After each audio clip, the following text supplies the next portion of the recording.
حضرت ابو الحسن رحمتullah تعالی علیہ حضرت معاذ ابن جبل رضی اللہ تعالیٰ عنہ کے پاس بیٹھا کرتے تھے.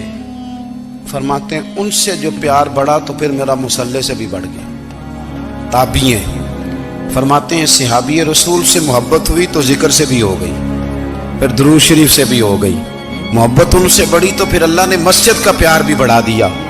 آپ فرماتے ہیں کہ میری ہر وقت طبیعت چاہتی تھی کہ بس اللہ اللہ کروں, بس اللہ اللہ کروں, بس نہ میں ذرا تھوڑی جان چھڑاؤں لوگوں سے, کو 10 منٹ ملے تو میں کو 4 نفل پڑھ لوں, میں تھوڑا سا نہ بچوں لوگوں سے اور مجھے تسبیح ملے تو میں نہ کچھ 400-500 دفعہ استغفار پڑھوں, سبحان اللہ الحمدللہ اللہ اکبر لا حول ولا قوت الا باللہ, میں نہ تسبیحات پڑھوں. فرماتے ہیں کہ بچے تھے گھر میں 6-7, غربت تھی, کام ملتا کوئی نہیں تھا. میں کام چور نہیں تھا, کام ڈھونڈتا تھا, پر اللہ کی قدرت کے کام نہیں ملتا تھا. فرماتے ہیں کہ میں نے ایک دن اپنی اہلیہ سے کہا کہ آج میں پھر جاتا ہوں کام ڈھونڈنے. تو میری بیوی بڑی فرما بردار تھی, پر اس دن نہ غربت کے ہاتھوں تنگ آ کے کہنے لگی آج نانا کوئی تو چیز لے کے آیا. تو مجھ سے بچوں کی بھوک نہیں دیکھی جاتی. سب روگاں دا روگ محمد جس دا نام غریبی, کنڈ بلا کے لنگ جاندے نہیں دوست یار قریبی. آج نہ کچھ لے کے آیا تو میں بچے لے کے میکے چلی جاؤں گی.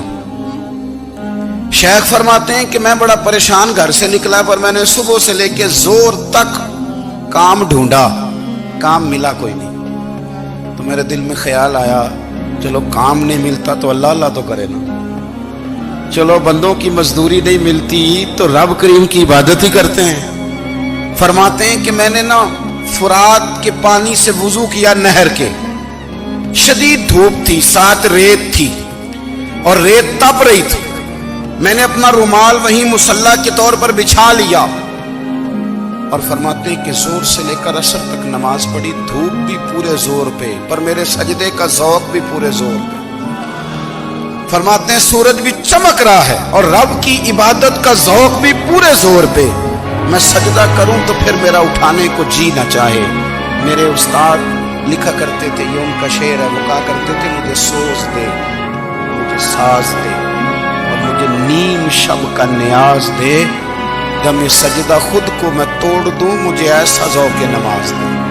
اور میں تیری بہار کا پھول ہوں, میں کھلا بھی ہوں تو تیرے لیے, مجھے میری شاخ سے توڑ لے, مجھے اپنی زلف کا ناز دے. بھائی فرماتے ہیں کہ عصر تک میں نے نفل پڑھے, دل ڈھلنے لگا, عصر کی نماز پڑھی اور میں وہاں سے چلا.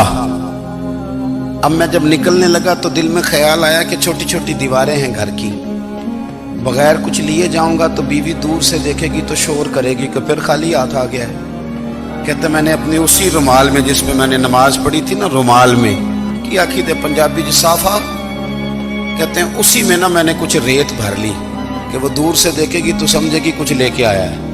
چلو جا کے اسے بتا دوں گا کہ آج پھر مزدوری نہیں ملی. کہتے ہیں وہ ریت لے کر جب میں گھر میں گیا تو پہلے بیوی دروازے پہ کھڑی ہوتی تھی, پوچھتی تھی خالی ہاتھ آ گئے ہو؟ آج میں نے دیکھا تو ہے ہی کوئی نہیں. فرماتے ہیں میں اندر داخل ہوا, سلام لیے, کونے میں نے وہ رومال رکھ دیا اور میں نے آواز دی کہ بھلی مانس کہاں ہو؟ تو وہ کہنے لگی آپ منہ ہاتھ دھو لیں, میں روٹی لے کے آئی. میں نے کہا روٹی کہاں سے آ گئی؟ یہاں تو کئی دنوں کے فاقے ہیں, تو کئی دنوں کی غربت ہے, یہاں تو اس گھر میں تو فقیری ہے. فرماتے ہیں کہ وہ روٹی لے کے آئی اور اس وقت کی جو موجودہ نعمتیں تھیں, سمجھ لیں سلاد, اچار, ہر چیز ساتھ لائی. میں نے کہا کہ بچے کہاں گئے؟ کہنے لگی وہ کھانا کھا کے کھیلنے گئے, آپ کھانا کھا لیں آ جاتے. کھانا اس نے چن دیا. میں نے حیرت انگیز لہجے میں ساری نعمتیں اپنے دسترخوان پہ دیکھ کر کے بیوی سے پوچھا یہ کہاں سے آیا کھانا؟ بچوں کو تو نے کہاں سے کھانا کھلایا؟ یہ سارا کچھ کیسا ہے؟ کہنے لگی پتہ نہیں آج آپ کس کریم کی مزدوری کرنے چلے گئے تھے, پتہ نہیں کس کریم کی, میرے گھر میں تو اتنی نعمتیں آئی ہیں کہ مجھ سے سنبھالی نہیں جا رہی. اتنا اناج ہے, اتنا گندم ہے, کس کریم کے دروازے آج چلے گئے تھے؟ یہ کہتے کہتے وہ اٹھی اور اٹھ کر کے کہنے لگی پہلے بڑا کچھ آیا تھا, اب کیا لے آئے ہو؟ اور جا کر کے نا اس نے وہ ریت والا رومال کھولا